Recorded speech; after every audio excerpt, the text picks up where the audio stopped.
नमस्कार, स्वागत है आपका फिल्मी जिला पर। मैं हूं आपका दोस्त विशाल और आज हम कंटिन्यू करेंगे वेब सीरीज स्कैम 1992 को। अगर आपने अभी तक पिछले एपिसोड्स नहीं देखे तो पहले आप उसे देख लीजिए, लिंक इन द डिस्क्रिप्शन। अप्रैल 12, 1992 हम देखते हैं पास्ट को, जहां हर्षद एमजे फिरवानी यानी NBH नेशनल हाउसिंग बैंक को कैसे मैनिपुलेट करके उनसे 500 करोड़ के चेक लेता है, वो भी बिना कोई PR के। एमजे फिरवानी भी उससे इस उम्मीद में चेक दे देते हैं कि उन्हें संसद में सीट मिलेगी।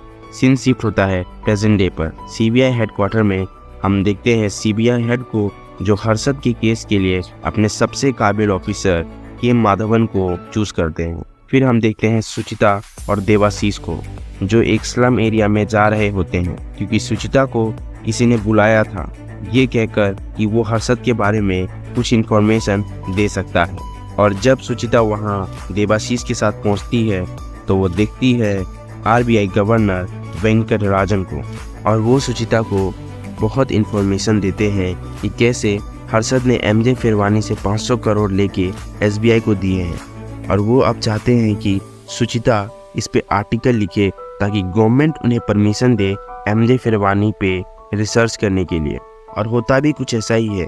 सुचिता का आर्टिकल बॉम्ब बनकर गिरता है एमजे फिरवानी और हर्षद पर, और अगले ही दिन के माधवन पहुंच जाता है एमजे फिरवानी के पास और उसके घर को सर्च करने लगता है।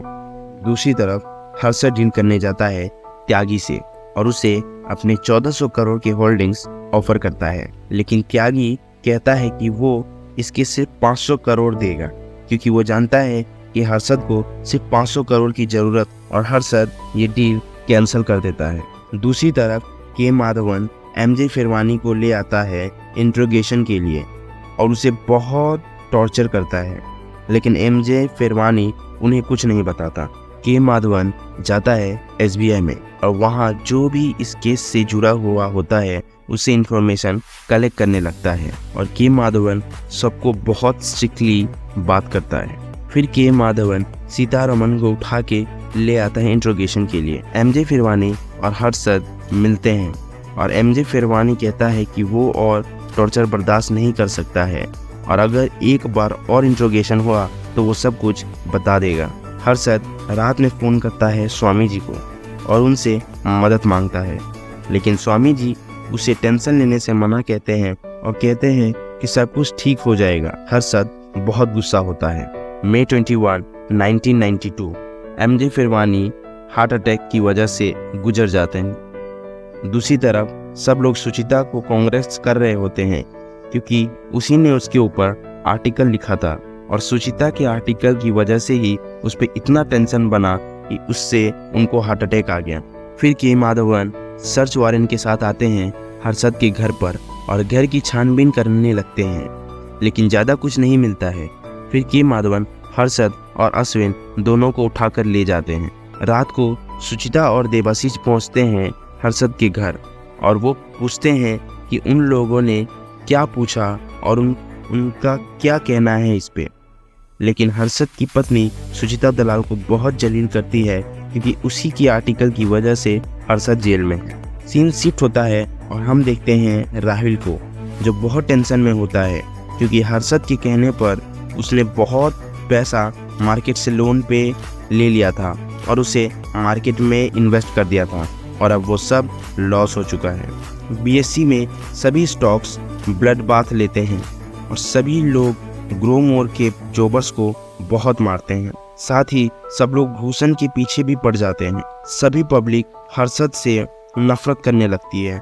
सीन शिफ्ट होता है और हम देखते हैं माधवन को, जो हर्षद को इंट्रोगेट कर रहा होता है, लेकिन हर्षद कुछ नहीं बोलता है।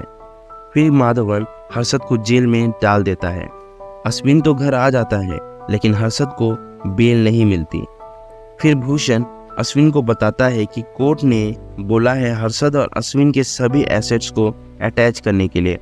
अश्विन सभी पेपर्स पर साइन कर देता है। दूसरी तरफ हर्षद को बहुत टॉर्चर किया जा रहा होता है कि माधवन के द्वारा, और उसके सभी होप्स को तोड़ने लगते हैं। हर्षद फिर फोन करता है स्वामी जी को और कहता है कि अगर उसने अब हर्षद की मदद नहीं की तो वो सबको गिरा देगा, पीएम तक को, क्योंकि उसमें वो भी तो शामिल थे। And with this the episode 8 of scam 1992 ends. जल्दी एपिसोड 9 और 10 भी आ जाएगा। So make sure you hit that like button and subscribe the channel. Also let me know in the comment section कि आप कौन सी नेक्स्ट वेब सीरीज चाहते हैं, मिर्ज़ापुर, फर्जी या कोई और। तब तक के लिए टाटा बाय बाय।